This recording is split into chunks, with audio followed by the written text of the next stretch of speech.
اور میں جن ہوں، میں نے بہت سارے اولیاء کو اس طرح تنگ کیا ہے، لیکن آپ جیسا ثابت قدم میں نے کسی کو بھی نہیں پایا۔ فائنلی آج جا کے ہمیں اس مثال کا پتہ چلا، اس محاورے کا پتہ چل گیا، وہ کہتے ہیں نا آستین کا سانپ ہے یہ، تو وہ یہاں سے مثال پڑی تھی کہ وہ عبد القادر جیلانی کی ایک آستین سے سانپ نکل کے دوسری آستین سے نکلا، تب ان کا نام پڑ گیا آستین کا سانپ۔ سانپ کو بھی ایک چھمیا بنا کے پیش کر دیا عبد القادر جیلانی کے لیے۔ یقین مانو کہ جب آپ اسلام کو اسٹڈی کرو گے نا اپنی لینگوسٹک میں، آپ کی بیشک لینگویج اردو ہے، انگلش ہے، سرائکی ہے، پنجابی ہے، جو آپ کو لینگویج سمجھ میں آتی ہے، جب اس میں آپ قرآن کو ٹرانسلیٹ کر کے پڑھو گے یا صحیح مسلم، صحیح بخاری، احادیث مبارکہ کی کتابیں، تو آپ کو پتہ چلے گا کہ نبی علیہ السلام یا ان کے کسی بھی صحابی کے ساتھ اس طرح کا کوئی بھی جو ہے وہ معاملہ پیش نہیں آیا۔ سانپ نے جو ہے وہ پورے جسم کی سیر کر کے آ گیا، جنگل میں منگل بھی اس نے دیکھ لیا، لیکن اس نے نہیں کاٹا۔ تو اس میں پھر کس کے ساتھ آپ جڑیں؟ اس کے ساتھ جڑیں جو سب مشکلات سے آپ کو بچا سکتا ہے۔ پرسوں میں نے ایک ویڈیو بنائی تھی، اس کے سٹارٹ میں نے آپ کو کمنٹ شو کروایا تھا، جس میں نے شو کروایا تھا کہ ایک بندہ کہہ رہا ہے کہ تمہارے والدین اس لیے بیمار ہیں کہ تم نے جو ہے وہ ہمارے پیروں کا مذاق اڑایا ہے، تم اس لیے پستی اور مصیبت کا شکار ہو۔ اس کا جواب تو خیر میں نے دے دیا تھا۔ اس کے بعد ایک اور بھائی کا کمنٹ آیا، یہ اسکرین پہ آپ کو شو ہو رہا ہو، بھائی صاحب کہہ رہے ہیں کہ تم نے جو ہمارے باپا جانی الیاس قادری کی بےزتی کی ہے، اس وجہ سے تم پریشان حال ہو، تو اس کا حل ہے بہترین سا جو ہے وہ ویڈیوز کو ڈیلیٹ کر دو جو ہمارے پیروں کے یا الیاس قادری خصوصاً الیاس قادری کے خلاف بنائی ہے، ان کو روسٹ کیا، ان کی میمز بنائی ہیں، وہ ڈیلیٹ کر دو، تو اس کے بعد جو ہے ہم تم سے راضی ہیں، ورنہ میں تمہارا چینل رپورٹ کر دوں گا۔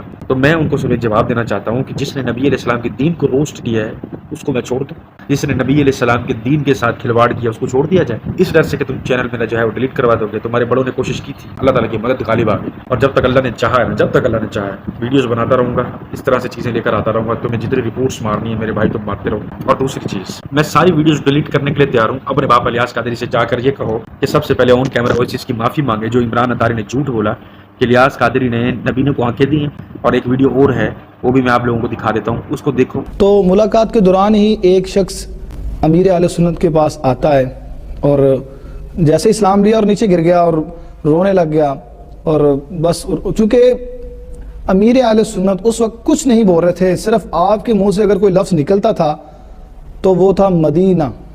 کوئی سینس ہے اس بات کی؟ تو امیر اہل سنت نے کہا مدینہ، ایسے اشارہ کیا کہ معاملہ ہے کیا، بولو۔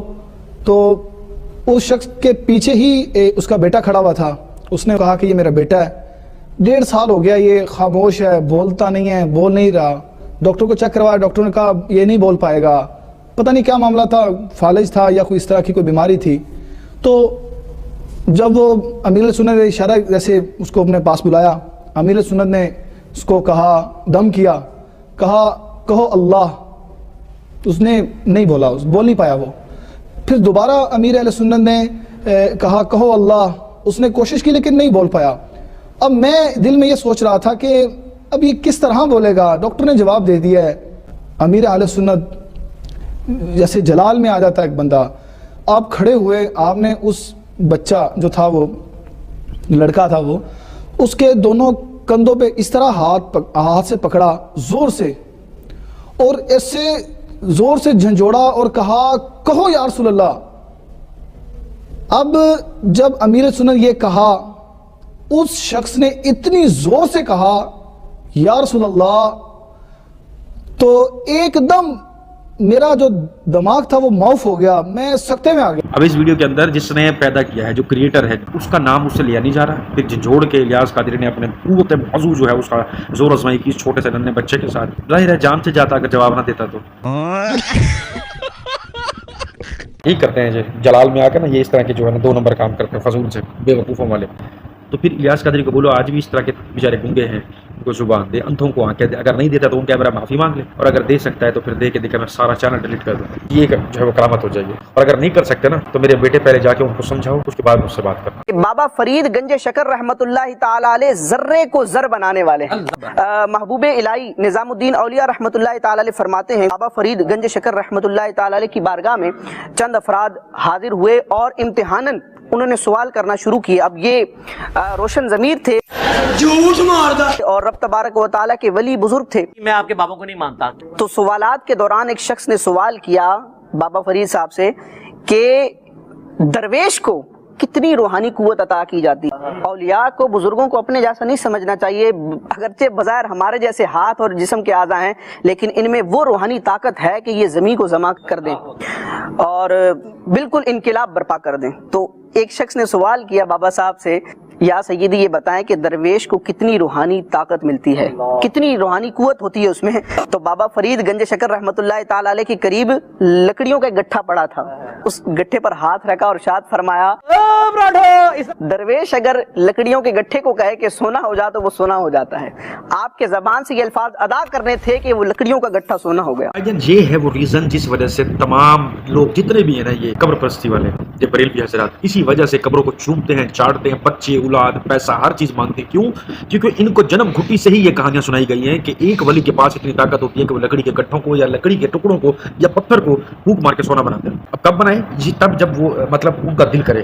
اور مرنے کے بعد تو ولی اور طاقتور ہو جاتا ہے. وہ گھروں میں آ کے مدد کر جاتے ہیں, آپ کی دعا آپ کر رہے ہوتے ہو, اللہ سے جو ہے وہ ہم کلام ہوتے ہیں تو وہ کہتے ہیں اللہ اس کی مدد کر دے میرا بندہ. تو یہ کیا کہتے ہیں کہ وسیلہ کہتے ہیں نا, وسیلہ ان کا میں بتاتا ہوں کیا ہوتا ہے. درباروں پہ جاتے ہیں, وہاں کہتے ہیں پیر صاحب آپ سفارش کر دیں, مہربانی کرا دیں, ہمیں اللہ سے اولاد دلوا دیں, ہمارے گناہوں کو بخشوا دے. تو لالا یہ معاملات ہیں سارے. یہ جو سونا مل گیا, لکڑی سونے کی بن گئی, پتھر سونے کا بن گیا, جن کسی کی جو ہے وہ لڑکی اٹھا کے چائنا چلا گیا, جاپان چلا گیا, اور جو بڑے پیر صاحب تھے انہوں نے جن کے سردار کو پکڑ کے وہ بچی چھڑوا لی ایک رات کے اندر. تو یہ جتنے آپ نے معاملات سنے ہیں نا, یہ صرف اور صرف قادری یا جو بھی کسی بڑے پیر کے لاڑے لگانے والے. نبی علیہ السلام کا دین ہے مشقت والا. اگر آپ ہو بہو وہ والا دین بتائیں جو نبی علیہ السلام اور صحابہ کرام نے مشکلات کاٹی اور گزاری ہیں, لوگوں میں ایمان باقی نہیں آئے گا, لوگ بندے کے پتر نہیں بن جائیں گے, شراب چھوڑ دیں گے, زنا چھوڑ دیں گے, قتل چھوڑ دیں گے, چوری چھوڑ دیں گے, فراڈ چھوڑ دیں گے, غیر اللہ کو سجدہ نہیں کریں گے, نر رہیں گے. ایسے تھوڑی تھا چند مسلمانوں نے لاکھوں ہزاروں کے کافروں کو لشکروں کو ختم کر دیا. یہ آپ کو سننے میں مذاق لگتا ہے کیونکہ ان کی ایمان مضبوط ہے, غیر اللہ کو سجدہ نہیں کرتے, سوچتے بھی نہیں تھے کہ اللہ کے سوا کسی کو سجدہ کریں گے. ہمارے اندر طاقت نہیں اگر, اور اب اس طرح کے ناپنسک کیڑے بنے ہوئے ہیں نا, اس کی وجہ سے یہی ہے. غیر اللہ کو سر جھکتا ہے, غیر اللہ سے اولاد چیزیں اور کیا کچھ مانگتے ہیں, جب دینے والی ذات وہ ہے. کتنا اچھا اللہ تمہارے ساتھ, مانگتے تم جن لوگوں سے پھر بھی وہ تمہیں دیتا. بند کر دینا دینا, لگ پتہ جائے. تو خیر یہ ویڈیو جہاں تک تھی, میں مزید لمبی ویڈیو نہیں بنانا چاہ رہا. آپ کو کیسی لگی ایکسپلینیشن وہ ضرور بتائیے گا, اور وہ جو کمنٹ کا میں نے رپلائی دیا اس حوالے سے بھی مجھے ضرور بتائیے گا. جو بھی سوال ہو, جو بھی کوئی بات ہو, مجھ سے کمنٹس پہ آپ پوچھ سکتے ہیں, میں انشاءاللہ آپ کو رپلائی کروں گا. یا پھر انسٹاگرام پہ جو ہے وہ مجھے آپ فالو کر لیں, اس کا لنک ڈسکرپشن میں موجود ہے, وہاں پر بھی گپ شپ آپ مجھ سے لگا سکتے ہیں اگر آپ کا دل چاہتا ہے اور آپ کے پاس ٹائم ہے تو. خیال رکھیے گا اپنا, ملتا ہے نیکسٹ ویڈیو میں, تب تک کے لیے اللہ حافظ.